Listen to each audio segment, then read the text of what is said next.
semuanya, perkenalkan kami dari kelompok 17 mata kuliah Bahasa Indonesia dengan dosen pengampu Pak Asep Purwo Yudi Utomo, SPD MPD, ingin memaparkan materi mengenai melaporkan hasil penelitian.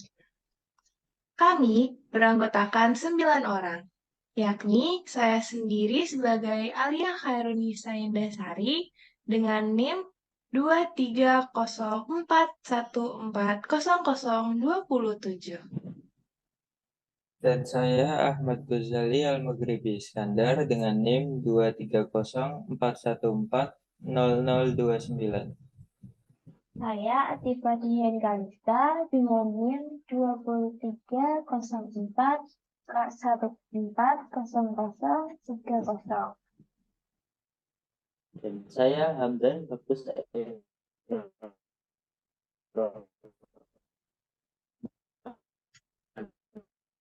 Wali Wijaya dengan NIM 24031. Dan saya Inurul Alvita dengan NIM 2304140032. Saya Cahya Pramita dengan NIM 2304140034.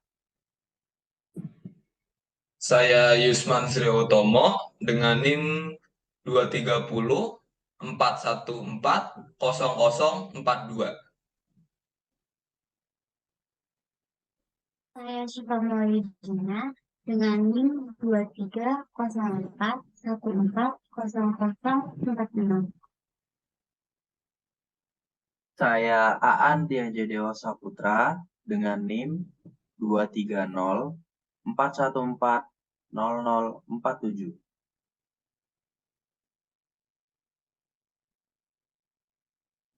Oke, karya ilmiah. Karya ilmiah adalah tulisan yang berisi penelitian terhadap suatu topik dengan tujuan menyampaikan informasi akurat kepada pembaca.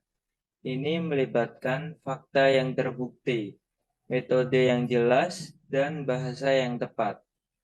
Karya ilmiah juga dapat memberikan kontribusi baru pada pemahaman kita tentang topik tersebut.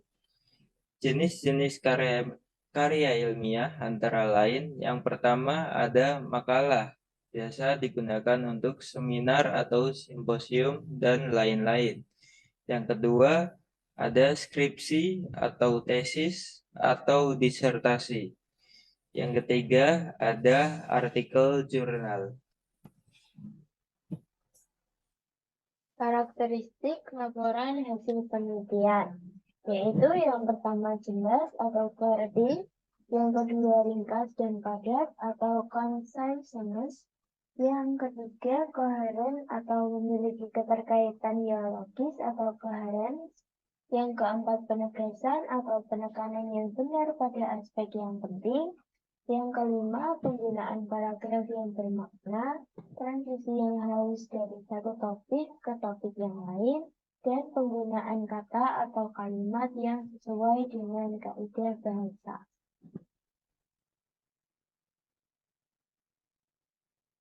Tujuan pelaporan hasil penelitian.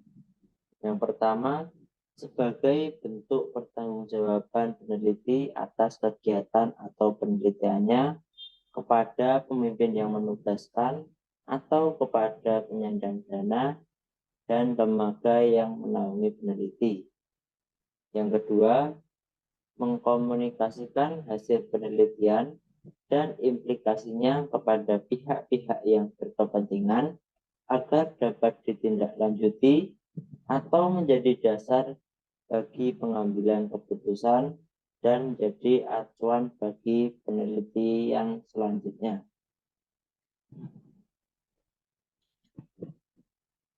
Selanjutnya, jenis laporan penelitian. 1. Laporan penelitian yang ditulis untuk lembaga atau instansi tertentu. 2.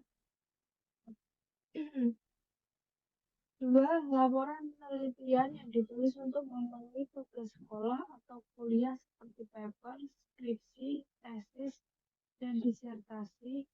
3. Laporan penelitian yang ditulis untuk jurnal akademik. Dan terakhir 4, laporan penelitian yang ditulis untuk media populer seperti koran dan majalah.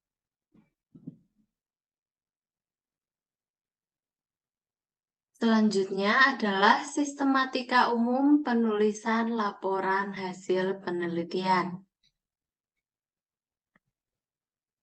Sistematika umum penulisan laporan hasil penelitian yang pertama ada pendahuluan yang berisi yang pertama adalah latar belakang penelitian, yang kedua identifikasi masalah, yang ketiga tujuan penelitian, yang keempat kegunaan penelitian, dan yang kelima lokasi dan waktu penelitian.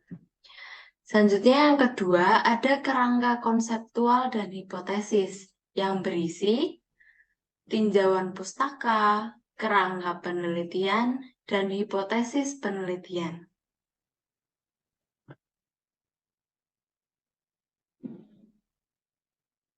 Oke, masih di sistematika umum penulisan dan laporan hasil penelitian. Ketiga, ada metode penelitian. Berisi 1. Objek dan metode penelitian. 2. Operasionalisasi variabel. 3. Populasi sasaran dan teknik sampling. 4. Teknik pengumpulan data. Dan 5. Teknik analisis data. Yang keempat, ada hasil penelitian dan pembahasan. Berisi 1. Hasil penelitian berupa paparan. 2. Pembahasan deskripsi atas hasil analisis terhadap indikator-indikator variabel, keterkaitan di antara variabel-variabel yang diteliti.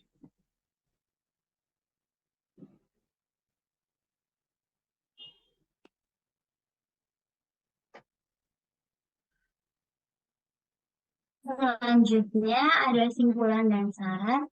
Simpulan menjawab masalah, saran, implikasi, dan rekomendasi. Laporan hasil penelitian juga berisikan 1. Daftar pustaka, 2. lampiran.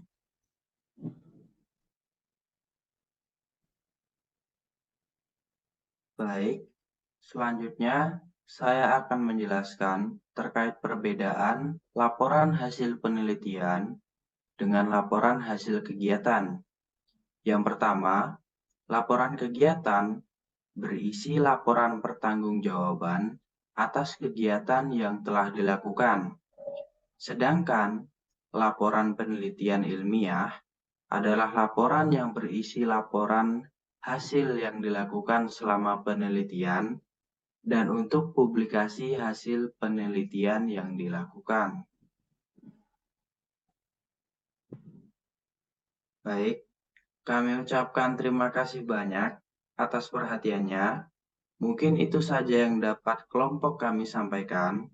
Semoga dari penjelasan kami tadi dapat memberikan manfaat bagi teman-teman semua. Kurang dan lebihnya kami mohon maaf. Saya akhiri. Wassalamualaikum warahmatullahi wabarakatuh.